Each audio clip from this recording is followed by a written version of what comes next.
ঢাকায় traffic signal ব্যবস্থাপনায় নতুন অধ্যায় শুরু হয়েছে এআই চালিত ক্যামেরার মাধ্যমে। সড়কে শৃঙ্খলা ফেরাতে সংশ্লিষ্ট কর্তৃপক্ষ স্বয়ংক্রিয়ভাবে মামলা কার্যক্রম চালু করেছে, যেখানে ট্রাফিক সিগন্যাল অমান্য, হেলমেট না পরা কিংবা সিট বেল্ট ব্যবহার না করার মতো লঙ্ঘনগুলো ক্যামেরার মাধ্যমে শনাক্ত করে তাৎক্ষণিকভাবে ব্যবস্থা নেওয়া হচ্ছে।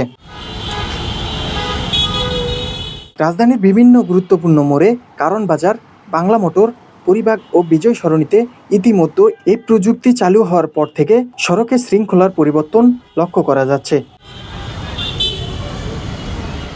চালকরা এখন লাল বাতি জ্বলে উঠলে অপেক্ষা করছেন এবং সবুজ বাতি সংকেতের জন্য নিয়ম মেনে চলছেন। মোটরসাইকেল চালকরাও জেব্রা ক্রসিং ও স্টপ লাইনের নিয়ম মানতে শুরু করেছেন। তবে হঠাৎ সড়কে যানবাহন বিকল হয়ে পড়লে খেতে হচ্ছে মামলা। এটা নিয়ে শুরু হয়েছে বিতর্ক। আমাদের গাড়ি ব্যাটারি বয়ে গেছে, হঠাৎ করে রানিংয়ে গাড়ি বয়ে গেছে।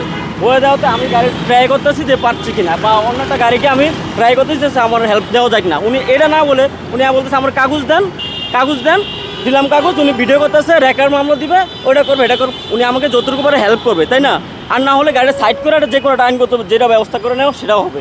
কিন্তু উনি এটা করতেছে না, উনি আমাকে ঝাড়ি মারি দিয়া কাগজ নিয়ে গেলে এটা কোনো কারণ হলো আমাদের পুলিশ প্রশাসনের না? মামলা দেন, আমার কাগজ নিয়ে গেছে, এটা কি আমাদের প্রশাসনের কাজ? চালক ও পথচারীরা বলছেন, আগে যেখানে অনেকে তাড়াহুড়া করে আইন ভঙ্গ করতেন, এখন এআই ক্যামেরার নজরদারির কারণে সবাই বেশি সচেতন। সিট বেল্ট ও হেলমেট ব্যবহারের প্রবণতাও বেড়েছে। এছাড়া এআই মামলার বিষয়ে সবাইকে জানাতে প্রচালনার কথা জানান সাধারণ মানুষ। সিগন্যালগুলো যে ছাড়ে, এখন পর্যন্ত অনেক ড্রাইভার আছে তারা জানে না যে সিগন্যাল ছাড়লে যে অটো মামলা হচ্ছে। এটা বাংলাদেশ সরকার পুলিশ বিভাগ থেকে এটি মানুষের আগে 2 মাস বা 1 মাসের জন্য সচেতন করেন। আপনারা মানুষের জানান যে এমনি গেলে মনে করেন মামলা হইতেছে, সিগন্যাল ছাড়তে ট্রাফিকের দরকার নাই, বিদেশের কালচার দেখাইলে হবে না, কিন্তু এটা আপনার বাস্তবায়ন করেন। এর জন্য আমরা অনেক ভুক্তভোগী বলে এটা আগের থেকে আমাদেরকে জানানো হয়নি ভাবে। এটা সরকার হুট করে ওরা কাজ শুরু করে ফেলছে, এই জন্য আমাদের অনেক সমস্যা হয়। যখন আমরা রাত্রেবেলা যখন একা যাওয়া আসা করি, তখন দেখা যায় কোনো রাস্তার ট্রাফিক নাই, সার্জেন্ট নাই, আমাদের সিগন্যাল দেওয়ার কেউ নাই। যার কারণে আমরা অটো চলে যাই, যখন আমাদের ওই গাড়ি নেমে অটো মামলা হয়ে যায়। আমরা নিজেরা বুঝতেও পারবো না কখন মামলা হয়ে যায়। আর যদি 24 ঘন্টা ট্রাফিক দেওয়া হয়, সাথে রাস্তার জন্য আমাদের উপকার হয়, তাছাড়া আমাদের অনেক সমস্যা হবে চলাফেরা। পরিবাগ সিগন্যালে দায়িত্বরত সার্জেন্ট ওবায়দুজ্জামান জানান, প্রযুক্তি নির্ভর নজরদারির ফলে আইন প্রয়োগ আরও সহজ হয়েছে। মানুষও বুঝতে পারছে যে নিয়ম ভাঙলে তাৎক্ষণিকভাবে ব্যবস্থা নেওয়া হচ্ছে।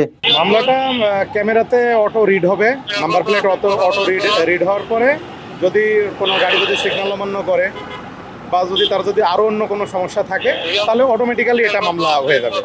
এর সার্ভারে অটোমেটিক মামলা হয়ে যে ভেহিকেলের যে ওনার ঠিকানাতে এই মামলার কাগজপত্র ওনার ইয়েতে পৌঁছে যাবে। রিক্সা, ব্যাটারি চালিত রিক্সা, ভ্যান, তো সেক্ষেত্রে দেখা যাচ্ছে যে ওই ভ্যান বা রিক্সা যখন গাড়ি টান দেয় সামনে থেকে, তখন পিছন থেকে আরেকটা গাড়িও ওই টান দেয়, ও ধারণা করে যে মনে হয় আমরা ছেড়ে দিচ্ছি। তবে এই পুলিশ কর্মকর্তার ভাষ্য মতে, সড়কে রিক্সা, ভ্যান চলাচলের কারণে এসব নিয়ম মানছে না অনেকেই। প্রধান সড়কগুলোতে ব্যাটারি চালিত রিক্সা দৌরত্ব বন্ধ করতে পারলেই সুফল পাবে নগরবাসী।